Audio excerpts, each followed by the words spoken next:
રાજકોટ મહાનગરપાલિકા દ્વારા door to door garbage આપણે લઈએ છીએ એ ખૂબ સારી વાત છે.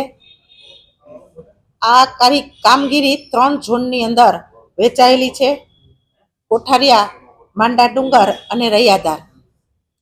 આ ત્રણેય જગ્યાનો, ત્રણેય ઝોનનો જે કચરો છે એનું કલેક્શન થઈ અને મોટા વાહન દ્વારા આ કચરાને આપણે નાકરાવાડી સ્ટેશને, જ્યાં આનું મોટું ગાર્બેજ સ્ટેશન છે, ત્યાં આપણે એને મોકલી છીએ. આ ગાર્બેજની અંદર કચરો છે એ ત્રણેય ઝોનનો અહીંયા ભેગો થાય છે. ત્યારબાદ આ ઘન કચરાની અંદર પ્રોસેસિંગ થઈ એને રિસાયકલ થાય એવો કચરો આપણે અલગ તારવી છીએ અને આ કચરાનું નાકરાવાડી ખાતે આ બધા જે પ્રોજેક્ટ છે એ નાકરાવાડી ખાતે ત્રણેય ઝોનના ગાર્બેજના ત્યાં થતા હોય છે. એટલે 3 ઝોનનો કચરો છે એ નાકરાવાડી ત્યાં ઠલવાય છે અને ત્યાં પ્રોસેસિંગ પણ થતું હોય છે. ધીમે ધીમે આનો નિકાલ થતો હોય છે. આ કામ આપણે 3 એજન્સીને આપેલું હતું, એને પેનલ્ટી પણ લગાવેલી છે. જે એજન્સીએ ધીમું કામ કર્યું છે એને આપણે પેનલ્ટી પણ આપેલી છે. 1 અને 2 ફેઝનું કામ છે એ થઈ ગયું છે. ત્રીજા ફેઝની અંદર આ કામ છે આપણે પૂર્ણ કરવાનું એજન્સીને પણ આપણે નોટિસો આપેલી છે કે ઝડપથી આ કામ છે એ પૂરું કરે. એટલે આ એજન્સીઓ છે એમાં 50% ને 25% કામ છે એ 2 ઝોનની અંદર આપણે પતાવી દીધું છે.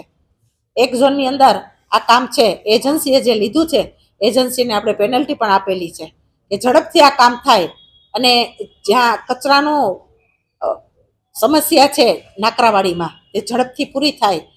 અને આ બધા વિષયો જે આપણા હાથ ઉપર કચરા બાબતના જે આવે છે, અને રાજકોટ છે મહાનગરપાલિકા છે, ત્યારે 3 ઝોનનો જે આ કચરો છે એ નાકરાવાડી ભેગો થતો હોય તો તે ત્યાં આપણે ધીમે ધીમે પ્રોસેસિંગ કરી અને આ કચરાનો નિકાલ તાત્કાલિક થાય એવી 3 એજન્સીઓને પણ આમાં પેનલ્ટી આપેલી છે અને ઝડપથી કામ થાય તેવું સૂચના પણ આપેલી છે.